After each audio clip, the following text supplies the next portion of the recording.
Good morning and welcome back to Talk About It Tuesdays with the CUNY Athletic Conference, sponsored by the Hospital for Special Surgery. I'm Ryan Martin, the Inclusive Sports Coordinator for the City University of New York.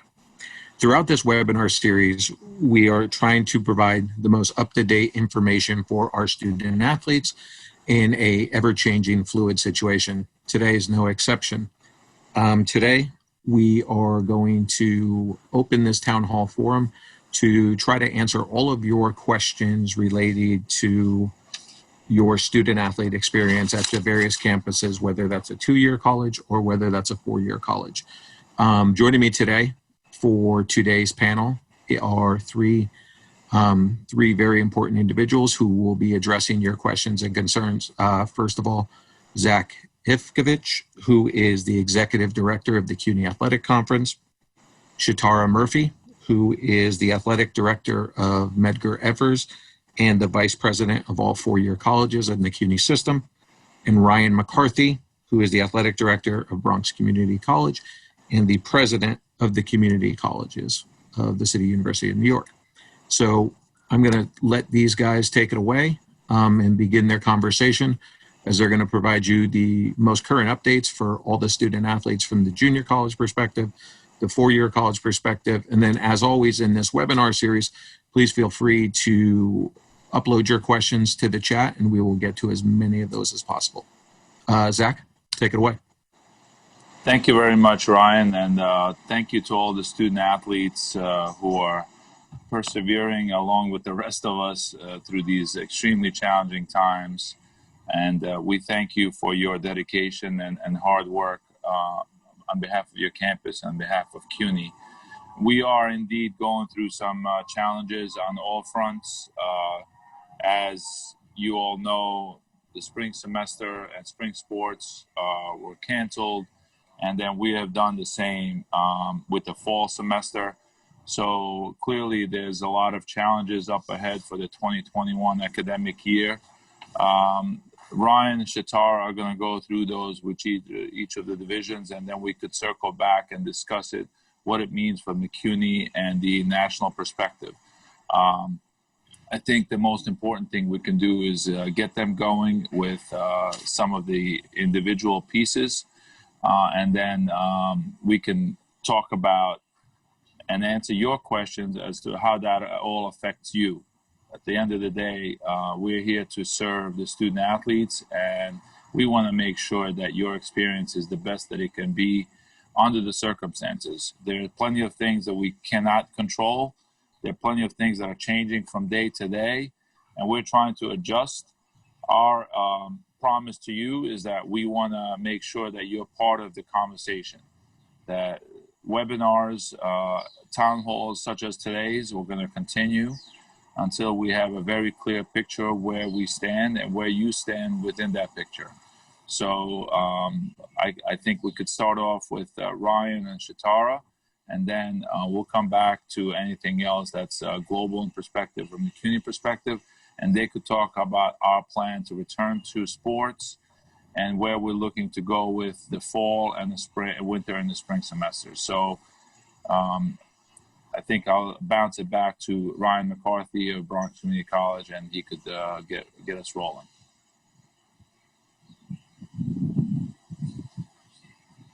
And Shatara for joining us.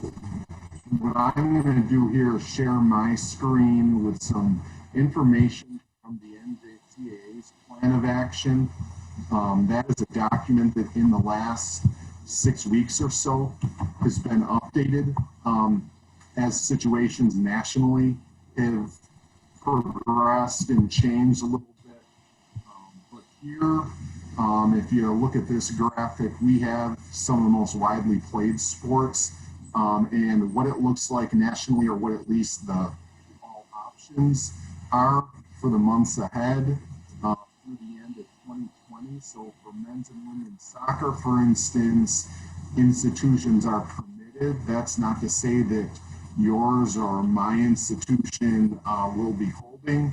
As is from August 15th, so 10 days ago, through November 15th, So a few month window in which institutions can select 60 days.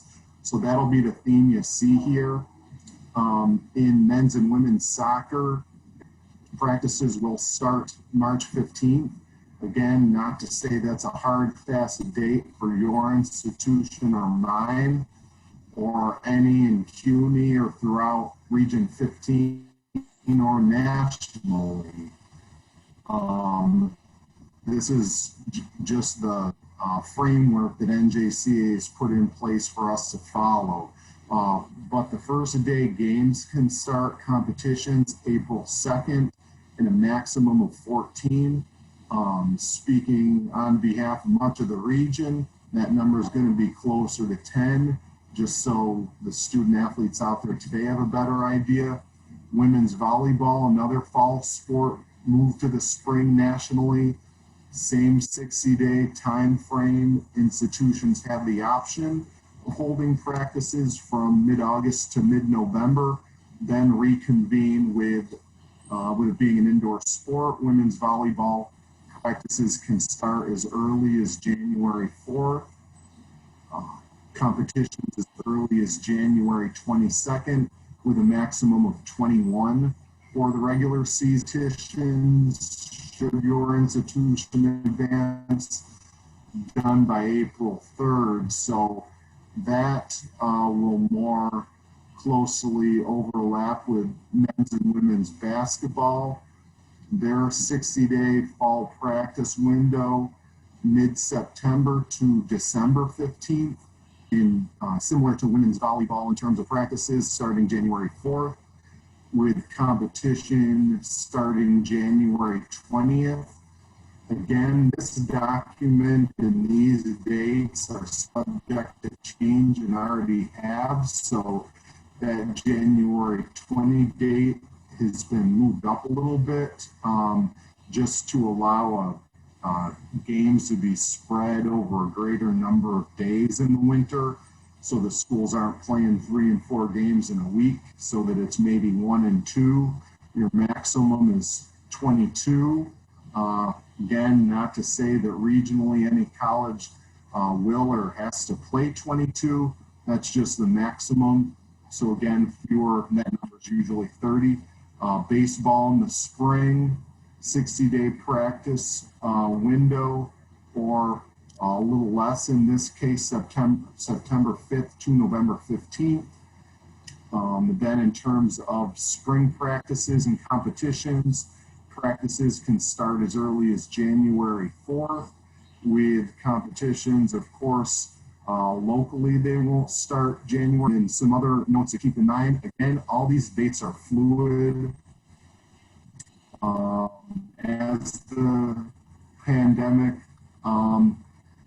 makes its course nationally, and again, the utilization of these fall and spring dates will vary by institution, so these aren't, hard and fast dates, rather national framework that the NJC's provided us. And these, as they are updated at all, they'll be on the NJCAA and Cunyac websites, so you can kind of follow these dates, and of course, as we'll remind you throughout the weathers, so you have a better sense of what your campus is doing in terms of dates and where they're going. So I'll turn it back over to Zach and Shakara.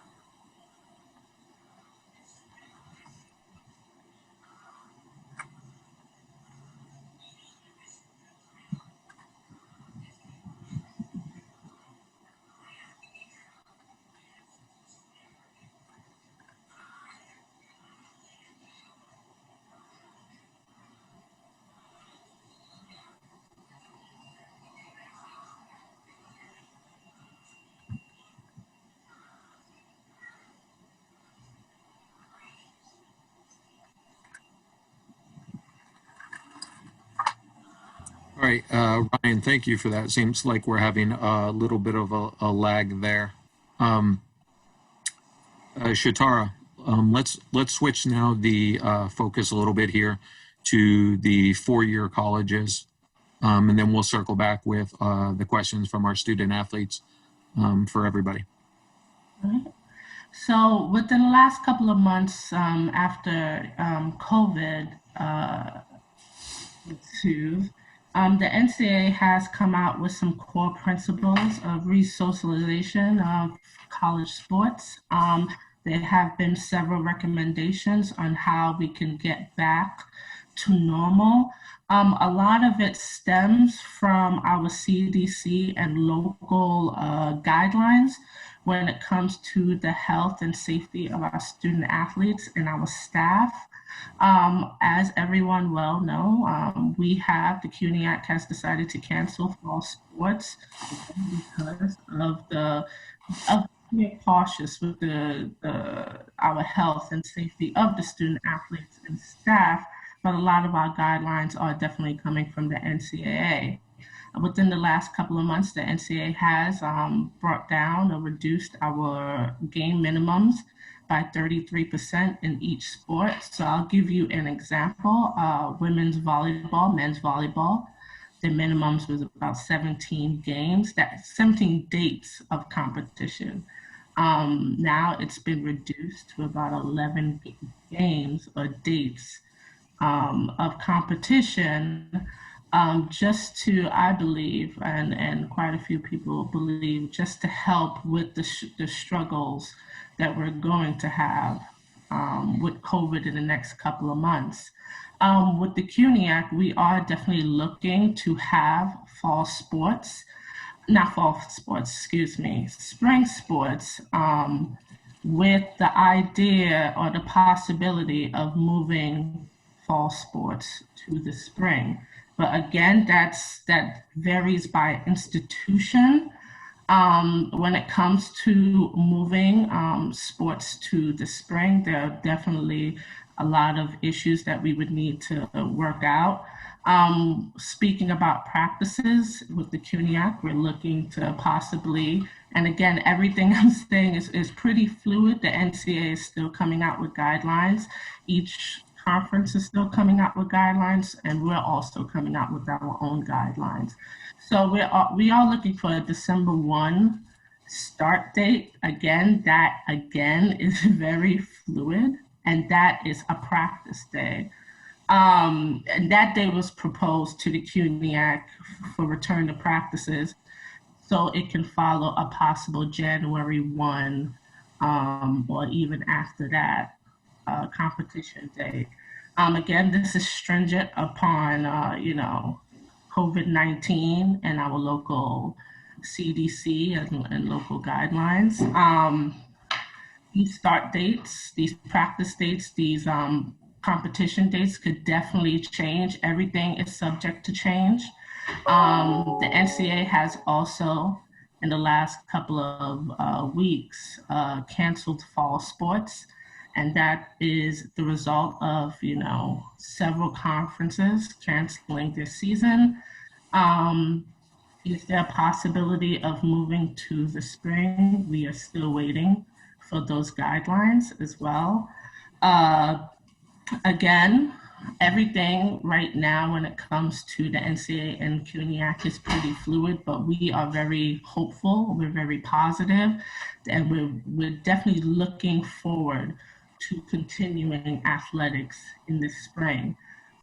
When it comes to the NCAA and information, my biggest part of information and gathering this information is definitely the NCAA.org. I would definitely push our student athletes and our coaches to the NCAA.org and also check their emails when it comes to any type of compliance or any type of updates when it comes to athletics in the spring.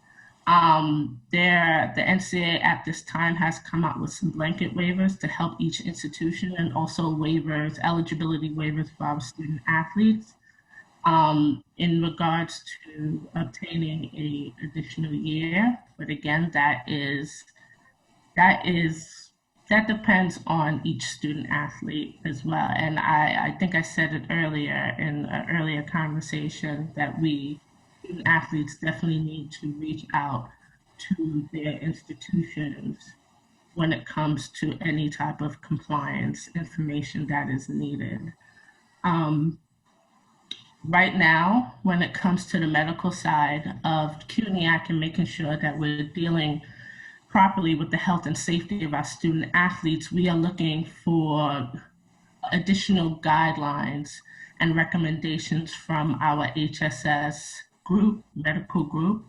Our team doctors and our trainers are working with each other to make sure that we all have the proper guidelines. Our biggest thing is to make sure all of our student athletes, again, all of our student athletes and staff are safe and healthy, and we have no issues during the spring. So that's as fluid as I can get with the information that we have. Thank you, Shatara. Yeah, and we realize all of this is kind of an evolving situation, but we appreciate your transparency on that. Zach, let's swing it to you before we dive into some of these questions. Anything you'd like to add? Yes, thank you, Ryan. Obviously, we see different approaches from NJCA and NCAA. The thing that we're seeing that's very helpful for the student athletes is that both are giving a lot of leeway to student athletes being able to retain a year eligibility, to be student athlete friendly and sort of bypass their typical rules that they have, to be able to accommodate individual issues that may come up for student athletes. So there's a lot of waivers in place, and there's a lot of giving a year back. So everyone that played in the spring and didn't finish out their season, so all the spring sports have that year back from this past spring. This coming fall, they're likely going to do the same. They haven't done that yet because we haven't approached the fall yet, but they're likely to do the same if you do not play, or if you play less than 50% of the NCAA games. So the NCAA has a thing, if your maximum number of basketball games is 25 and your institution plays 12, you're basically getting a fifth year. So you play 12 games, it's as if you didn't play a season, as long as you don't go past that 50% threshold in any of the sports. So whatever sports we play in the spring of 2021, so from January 1 till May 30th of 21, in the NCAA, if you play less than half of those regular season games, you do not use a season of eligibility. That's, I think as friendly as they can be to, if you're playing more than 4 years, you're basically using this as your fifth year of competition. So that's a friendly approach to what we're already seeing as major issues and student athletes not being able to compete. So there's a lot of things in place that are friendly. Our biggest challenge is, as Shatara pointed out and Ryan pointed out, the NJCA has a lot of things in place. They already have their calendar in place, and they say, here's what we're doing. The NCAA does not, outside of saying they will not have fall championships. So even if Cunyac plays a fall sports in the spring, we have a CUNY championship, but there is no NCAA for the fall sports. There is for all the others.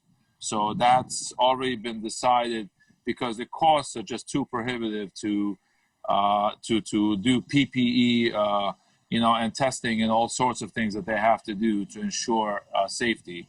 So our plan is, as Shatara mentioned, up till December 1, people are doing their own individual strength and conditioning, or in conjunction potentially with their teams and with their teammates, depending on what the campus allows. So Medgar Evers, Baruch, Hunter, York could have different plans. Okay, they could have different plans between now and December 1. What does that strength and conditioning look like? What are those practices that are allowed on campus? Who's allowed on campus and who's not? We're allowing every single school in the CUNY Athletic Conference to dictate how they do their practices between now and December 1, and their coaches' contact with the student athletes. On December 1, we're saying, okay, we're looking to start practices for all the winter sports. So all the winter sports start on December 1 with practices. Again, campuses have to be able to do that, and each campus will make that their own decision. But the blanket approach is December 1, we're starting practices. and then competitions cannot start earlier than January 1. So the winter sports competitions, the earliest we could start is January 1. And then we obviously going to do the winter sports and the spring sports as they were. We'll have to see if there's any adjustments needed as we get closer to it.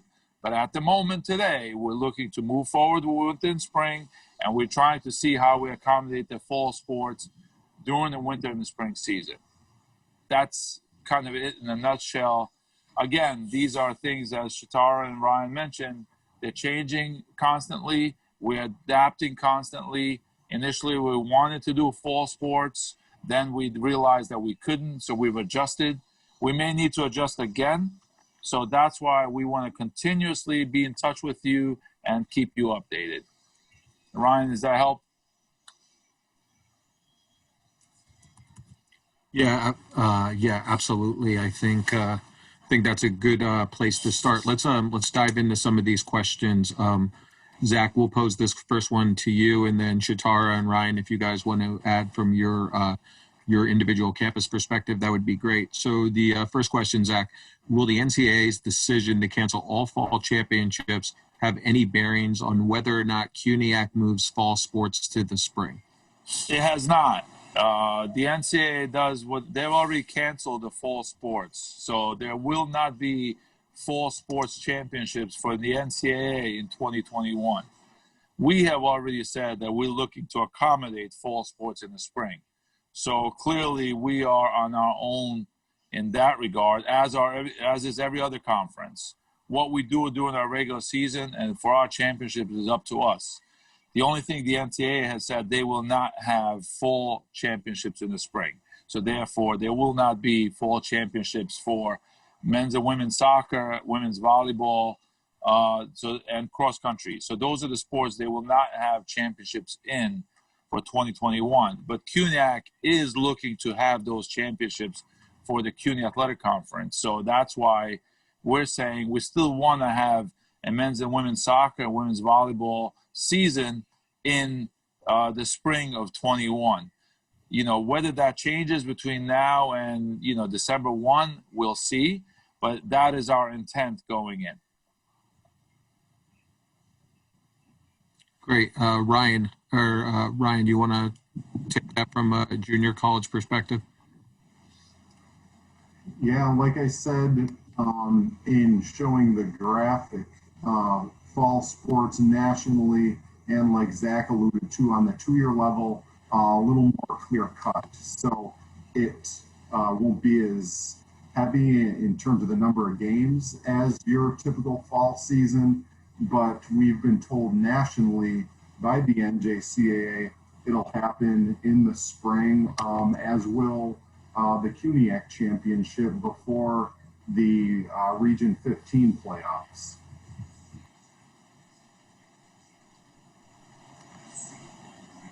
Shatara, would you like to add anything there?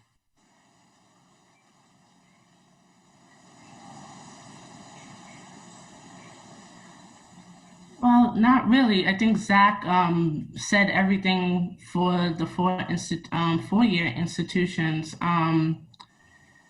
It's not even an if. There are no fall championships, and it won't be moved to the spring.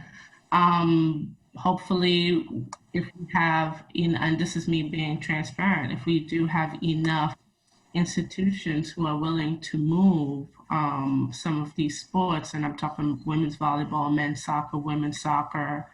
Cross country is not in there because we do have outdoor and indoor track and field in the spring. If we do have enough schools willing to sponsor, which I believe we will in most sports, I don't think it will have any bearing on Cunyac moving its championship or sports to Great. Thank you, Shatara.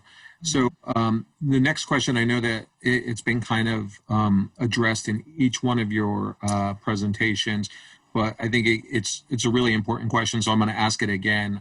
Zach, if there's an accommodation for fall sports to move into the spring, will the year of eligibility of a student athlete be deducted as a result of these accommodations? If you play less than 50% of your season, no. Okay? So that's the barometer. If you play less than 50% of the NCAA maximum, and I use basketball as an example because it's clear cut. If it's 25 games in basketball and your institution plays 12 or less, you will not use a season eligibility. If you play more than 12 games, so you play 13, 14, you're using up this season of eligibility in the NCAA's eyes. Okay, so that's the threshold.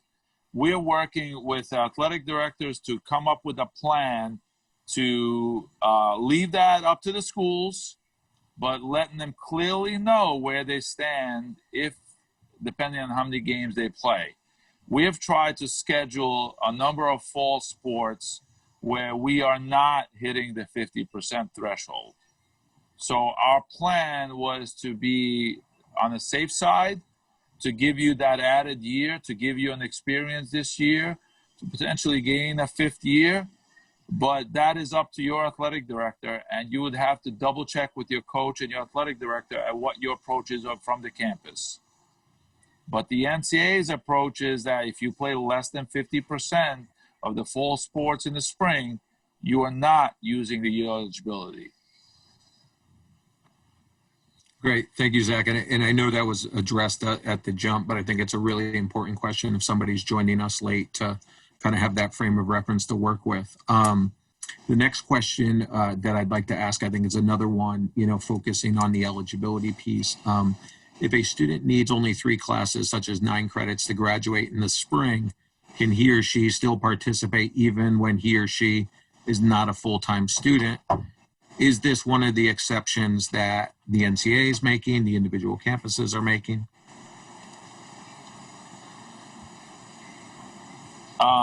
So Zach, I'll have you take that one, please. Sure.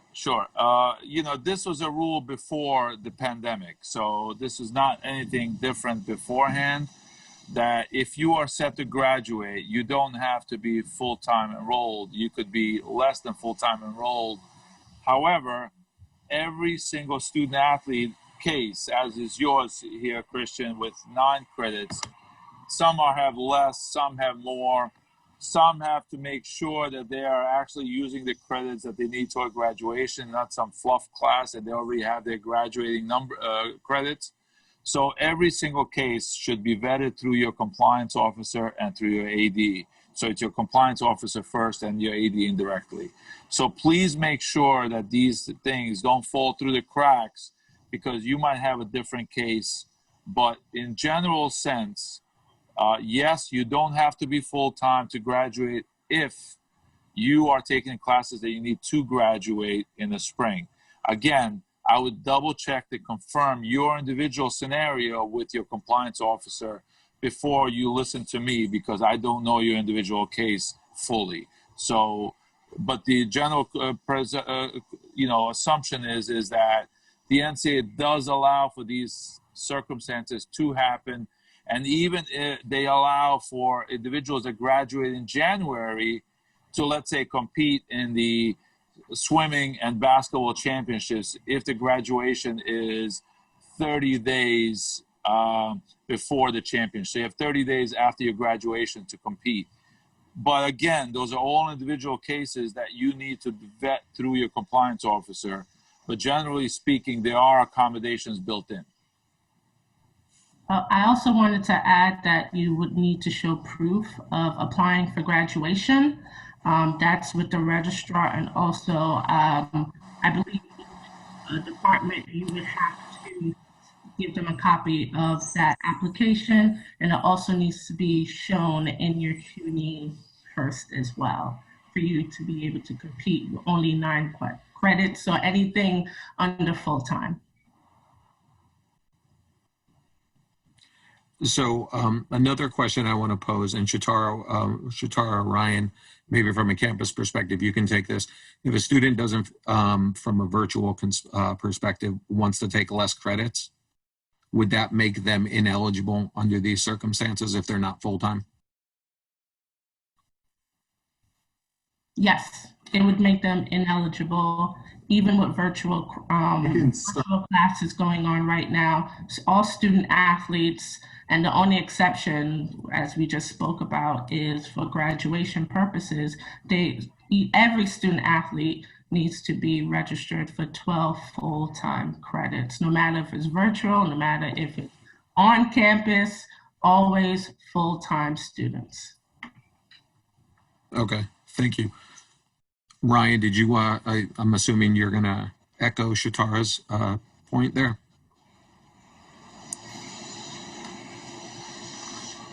Yes and no. At the 2-year level, students for fall 2020, with everything being a one-semester sport, so a spring sport across the board in this academic year, students need not be full-time. However, in a year, they will be expected to have a minimum of 24 credits.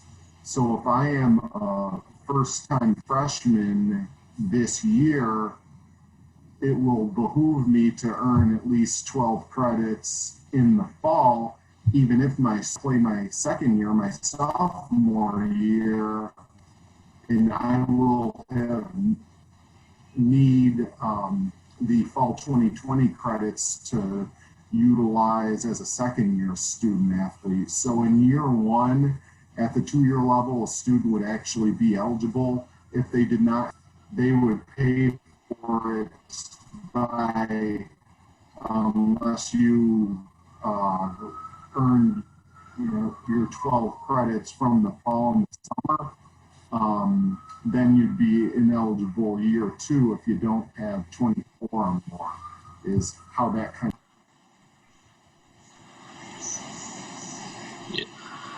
Yeah, so the 2-year rules are definitely different, Ryan, compared to the 4 years in terms of what they allow and they don't.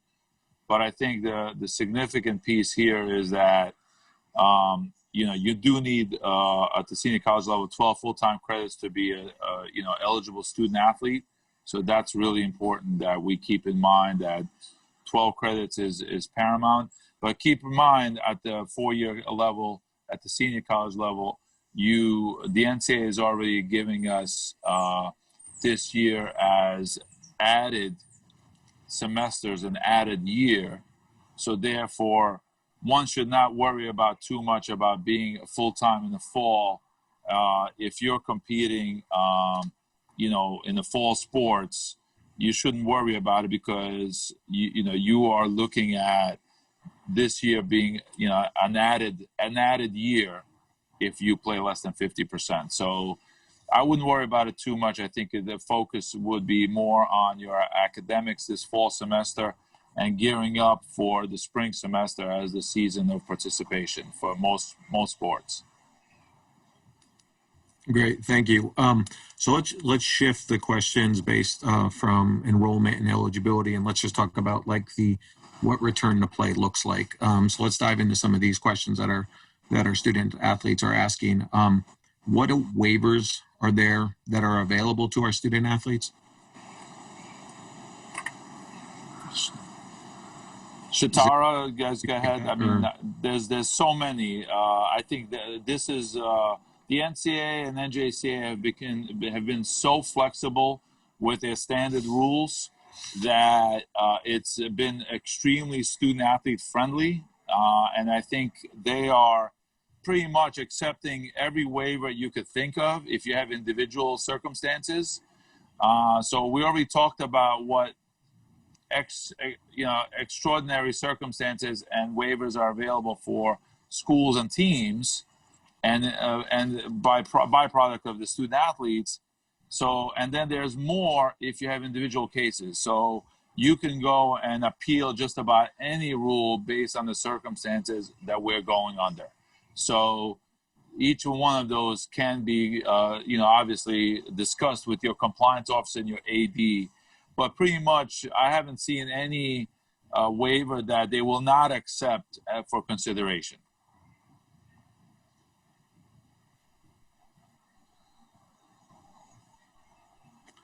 Okay, let's shift here. Let's go to another question. I know everybody's worried about kind of return to play and what that's actually going to look like with precaution. Shatara, can we start with you, and can you talk about some of the precautions that you'll have in play, you know, to make sure that our student athletes come back to a safe competition environment? Of course. Right now, again, everything's pretty fluid, and we're still looking for some guidelines. But we're definitely looking at some, pre-workout screening. There's still going to be physicals with each student, each institution. There might be some additions in additional documents and screening in regards to COVID. Again, we're looking for more recommendations on that.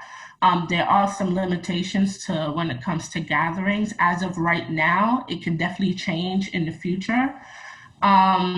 PPE for staff and faculty. There might be some PPE for student athletes as well.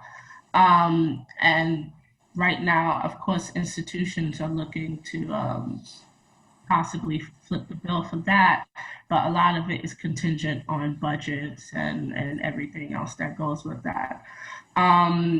Facility cleaning. So I know a lot of us on campus, or most of the ADs have, met with their facilities department and making sure that we keep our facilities as clean and sanitized as possible. I know they're being cleaned and sanitized now, but more wholeheartedly when our students come back on campus.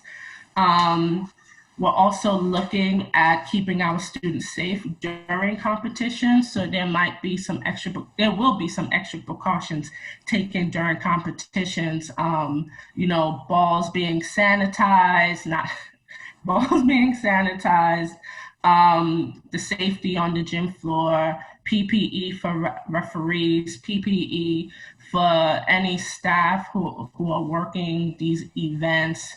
Also return to play when it comes to spectators. We're looking at, no spectators. So a lot of this will be as virtual as possible right now. And all of our campuses utilize our live stream capabilities. So live stream will be a huge part of athletics for the next semester. We're also looking at more guidance, as I said earlier in my conversation, more medical guidance from our team doctors, from our trainers, and again, CDC guidelines, local guidelines have changed in the past, and we're looking to make sure that we keep it updated and keep our student. Again, the biggest thing is keeping our student athletes safe. So I believe each institution is coming up with their own individual plans, because each institution has their own type of facilities, has their own type of, work, facility workers, public safety. So everything needs to be geared towards each individual institution. But of course, Cunyac has been working on the blanket return to play protocol, and it is very robust, and we've been working on it for some time now, and I believe we're definitely on the right path of bringing our students back safely. Thank you, Shatara. Ryan, would there be anything you'd like to add from the junior college perspective? Shatara hit on a lot of it. It's going to be really thorough. Things like fans, at least initially, you won't be in the bleachers. PPE, masks, things like reserve student athletes on the bench, wearing masks on the bench, games staff, whether it's work study or we administrators wearing PPE. Things as small as officials' whistles, their coaches and officials, referees being encouraged to use whistles that are handheld, that they're not blowing on. So really down to the fine tuning of it all. Certainly the cleanliness of equipment and facilities, things like water bottles. Student athletes encouraged to bring their own water bottles and not use the traditional communal water coolers. So things like that. In terms of New York State and CDC guidelines, institutions will work to reopen their weight rooms in accordance with those guidelines, increasing airflow throughout gyms. So we could go on all day about that, but that'll be up to each individual institution, as Chitara alluded to have the PPE, to have the protocols in place. But we at Cunyac are coming up with that framework, the best practices. And as she said, working with the medical specialists, our athletic trainers, hospital for special surgery, to devise those best practices that we can implement in keeping our student athletes safe and healthy, which is really the standard that first things first that we need to meet. Daily health screenings electronically, that'll certainly be a part of it. Temperature checks needed to get on campus, and then since a student could be on campus 4, 5, 6 hours before a practice, when we get to that point, another temperature check might take place at the gym, at the facility. So things like that. If we're fortunate enough to get on campuses in the fall to practice, you'll see smaller functional units of a number under 10. So you might have one functional unit of a soccer team or a baseball team where it's just certain positions, 6, 7, 8 student athletes at once. Then an hour later, you have your 6, 7, 8 pitchers or infielders come on with that functional group that doesn't overlap with the prior functional group. So, we'll have all this in writing, hopefully soon, but whenever the medical specialists we're working with come to a conclusion on all this and one that we can implement. But these are protocol that we'll make available certainly to our student athletes. So we know and are transparent about our best practices and how this is all going to look. Zach? Yeah, I would only add that, as everyone else, we have learned a lot from watching all the pros and what they've been able to do the right way and the wrong way. So we're learning from their mistakes. We're also learning from the things that they've done greatly. Starting with soccer in Europe since late May. We've had 3 months roughly of learning how to do things the right way and the wrong way. It's one thing for people to talk about in theory. It's another thing when you see the things that are being done the right way in practice and that they worked. And, we just had the Champions League finish up as the first major worldwide event on Sunday without a hitch. Not one person testing positive, no issues whatsoever over a span of 3 months. Now we're seeing the same thing with the NBA. We're seeing with tennis, with the Cincinnati Open here at Flushing Meadow, and with U.S. Open coming after. And I have my brother-in-law is competing in tennis, and they're in a bubble in a hotel. They have to finish testing for 4 days before they could leave the hotel or join the common areas of the hotel. So there's a lot of things that we're learning from the pros. Now, clearly, they have a lot of money behind it and doing things. So we're trying to do it smartly with less funds, but still do it very smartly. So think of that space where you watch an NBA playoff game. That kind of equates to what you would be seeing for us in terms of basketball and volleyball, where you don't have fans, you have the necessary personnel doing it safely on the sidelines and on the court. And I think that that's kind of what we're looking at 2021 as being a safe space where we could continue to play the games while we're learning remotely for the most part, at least now for the fall semester. So we want to approach it carefully, realize also that a lot of 95% of our student athletes are living at home and commuting. So as we've seen in a lot of cases, kids come to the campus potentially with an issue that they've gotten it from their neighborhood and their community and from at home. And we have to adjust and deal with it to make sure it doesn't affect the rest of the group. So there's a lot of factors in play, but we are obviously committed to moving forward and as safely as possible. As Shatara and Ryan alluded to, we got the best of the best from a medical group that's going to advise us and put a plan in place by September 1. So that's next week. So we're looking to make sure that we have all of our ducks in a row and all of our issues covered before we even think about engaging you in the sports that you love. Great. So this leads me to my next question from our student athletes here. Will there be a requirement for student athletes to be tested?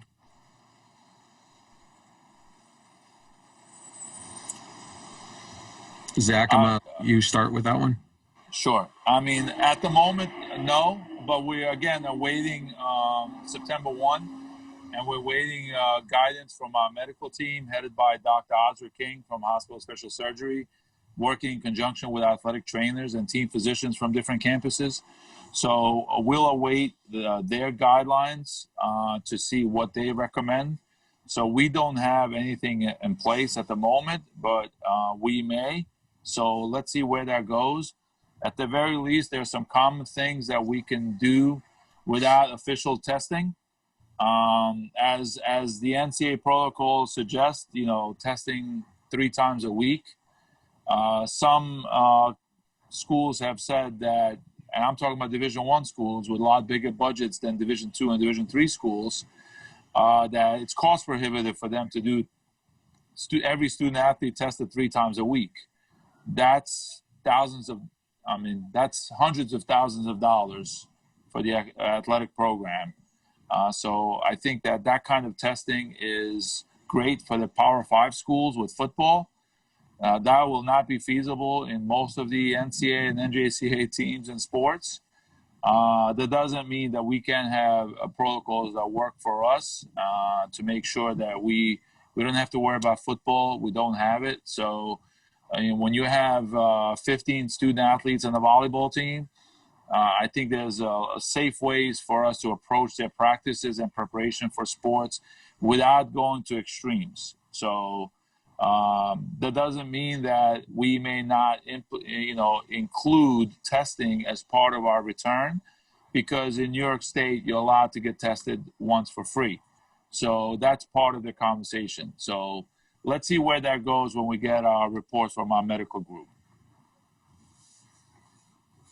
Great. Thank you, Zach. So another question here from our guests watching us on today's webinar. What's the point in playing the season if there's no chance of advancing to the NCAA or the NJCAA tournament?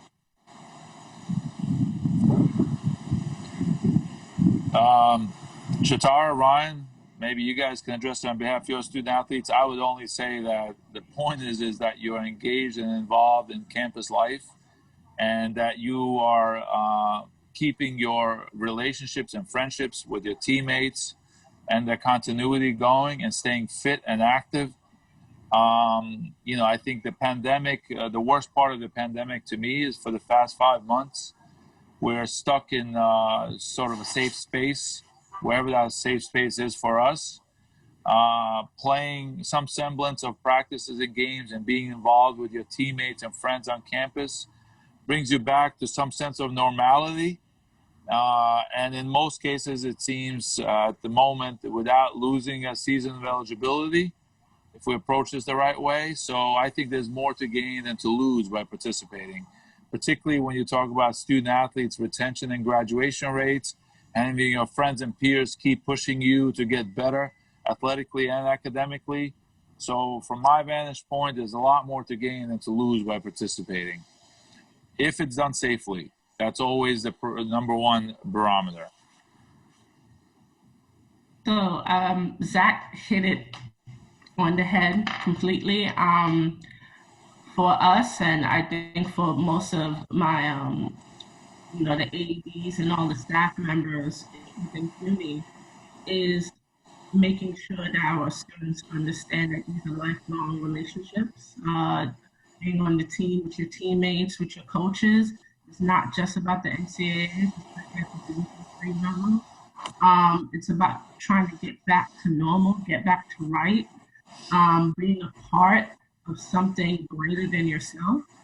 And I think Zach also put it in perspective of we've been kind of in the house for a couple of months now. So getting back to normal, getting active, being out there, being with your teammates and competing.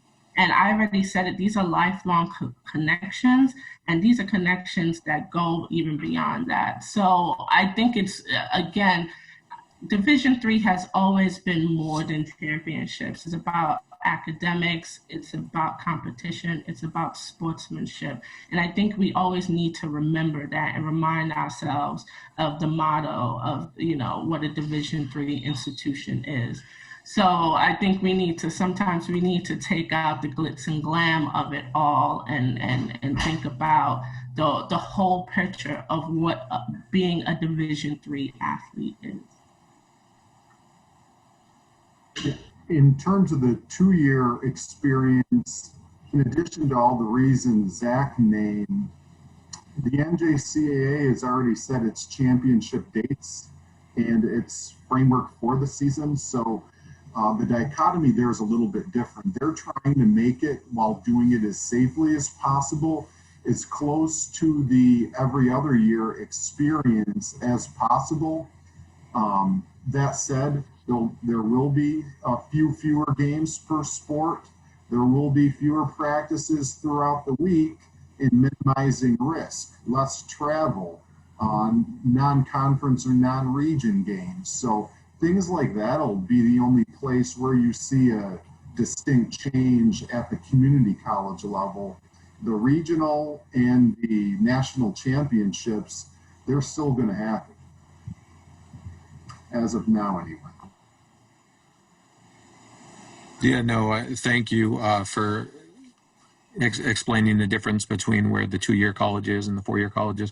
I mean, as being a former student athlete, I just look at, my best friends and like the experiences. And I think it was more than, winning a championship. It's, it's kind of about going through something with a group of people. And, to Zach's point, I think that it's one of those simple things that, we're all kind of missing, whether it's in the arena of sports or in another capacity. So Zach, this next question is going to be to you. If spring sports resume, how will the schedule be decided, such as conference and non-conference games? If we're shifting the fall to spring and then we have spring sports as well, how is that going to be handled? Yeah, I think the spring sports obviously already lost this past season.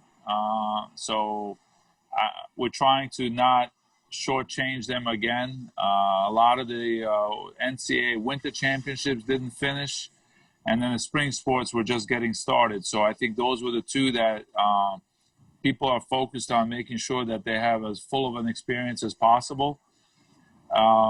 And then the fall sports is really going to depend on, for us in CUNY, is a little different than the rest of the country because, as everybody knows, we're challenged with outdoor athletic space.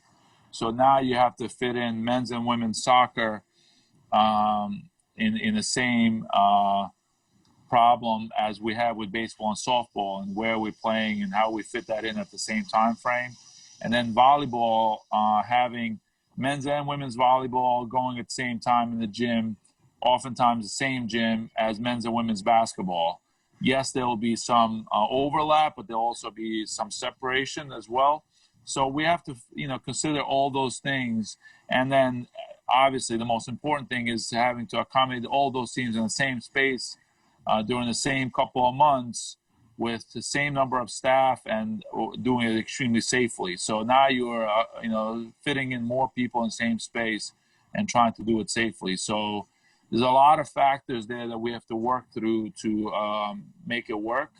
But winter and spring sports are, looking to do as close to a full season as we can. And then the fall sports trying to give them an opportunity to continue to compete, even without NCAA championships. But with NJCAA is going to have all of their sports in the spring. Great. Thank you.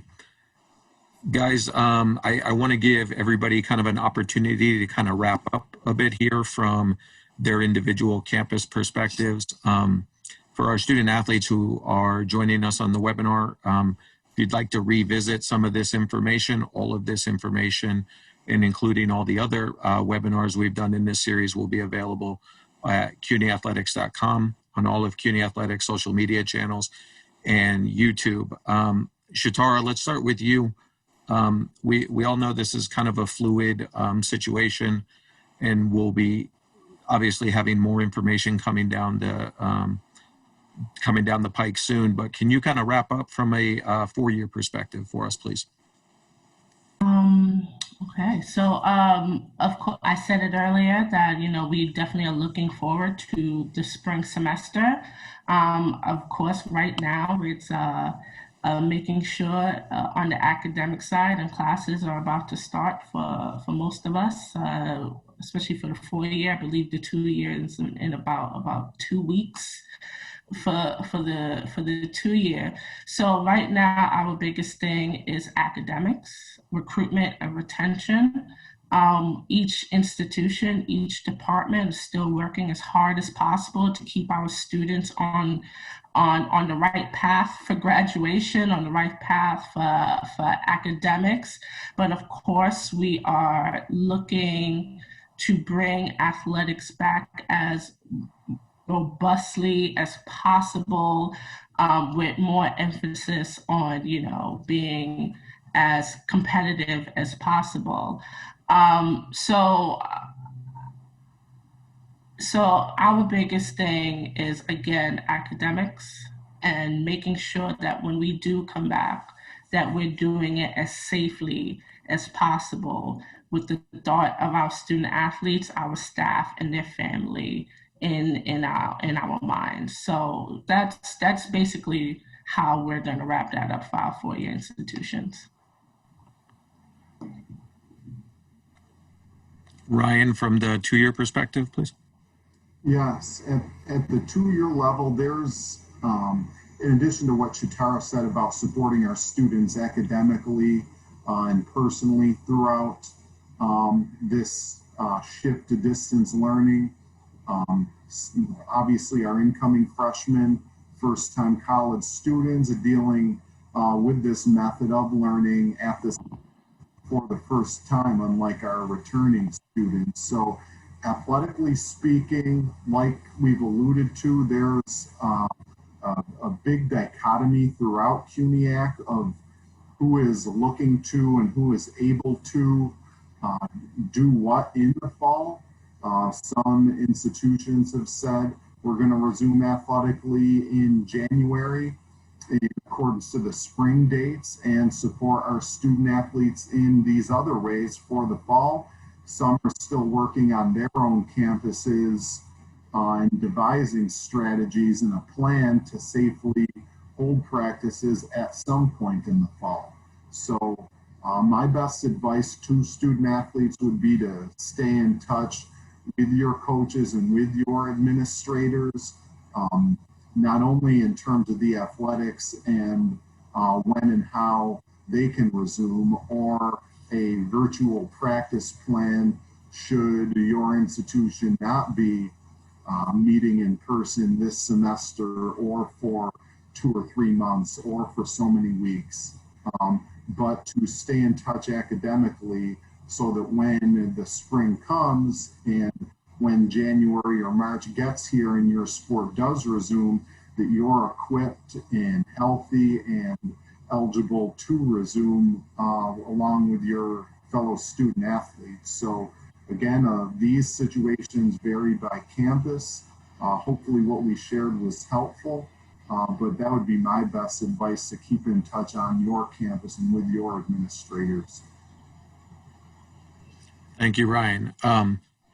Zach, I'm going to let you close this out, but we just did have a question come in that I know is near and dear to your heart because it's a soccer-based question. So I'm going to I'm going to give you a double duty here. Can you answer this question briefly for one of our student athletes, and then as well, just kind of wrap up from a Cunyac perspective?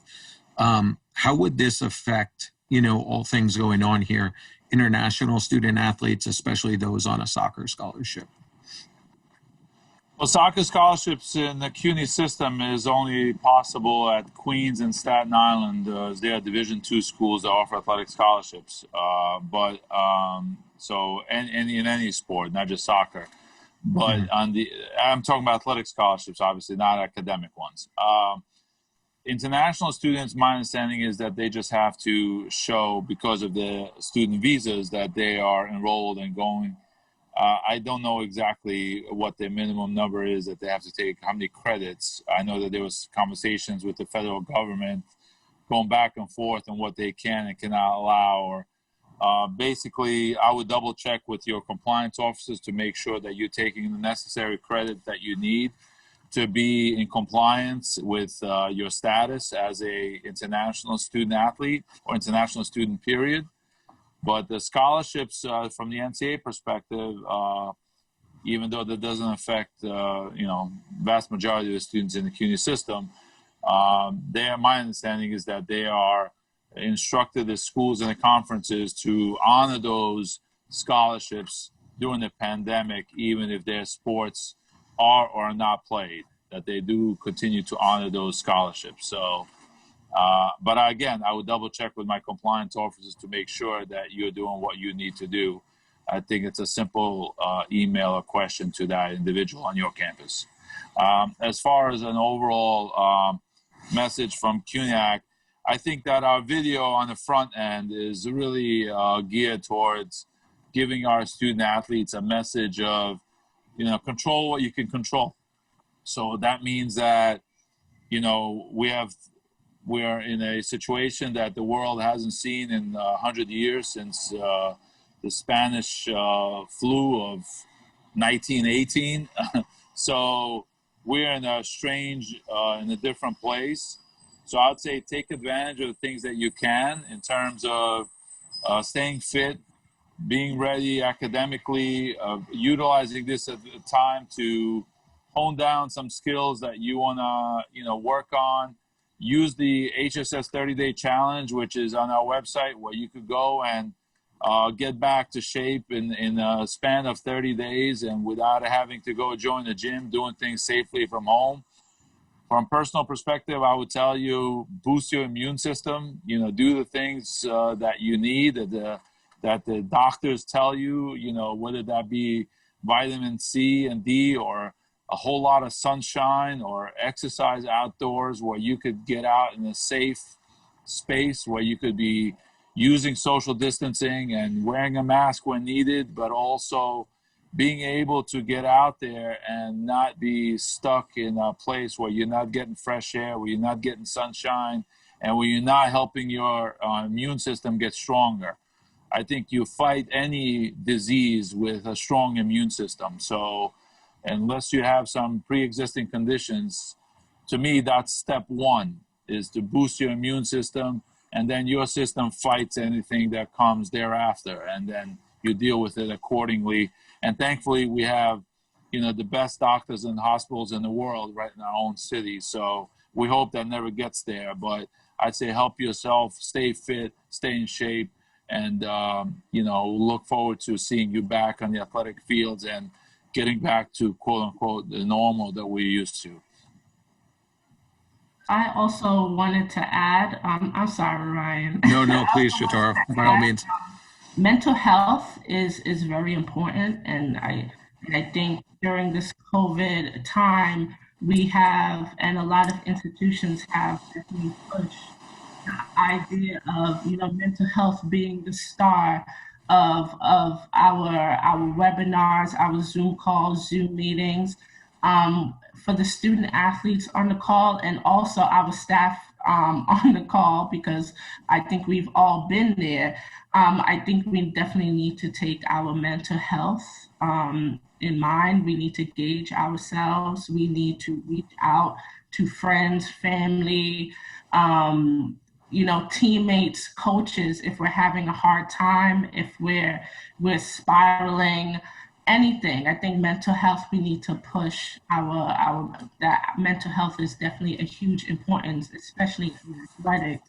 And I think we also need to remind our student athletes and our staff that there are counseling services on each campus, and that they should definitely take the chance to reach out if they do need someone to speak to. So I just wanted to push that, because that is something very dear to me, and I'm pretty sure it's dear to everyone else on this webinar. And keep in mind, Shatara, to add to that, we had a webinar on mental health and wellness 3 weeks ago, which is available on our website, so people can go back and peruse it and watch it on their own time.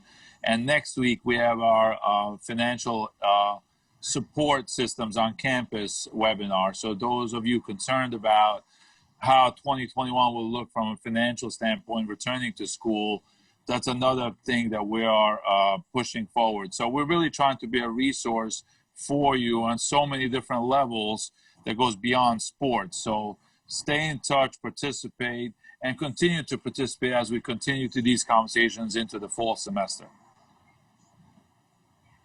Great. Well, so as we wrap up, I want to, this edition of Talk About It Tuesday with CUNY Athletics, sponsored by Hospital for Special Surgery, I want to thank Ryan, Shatara, and Zach for your time in supporting our student athletes system-wide.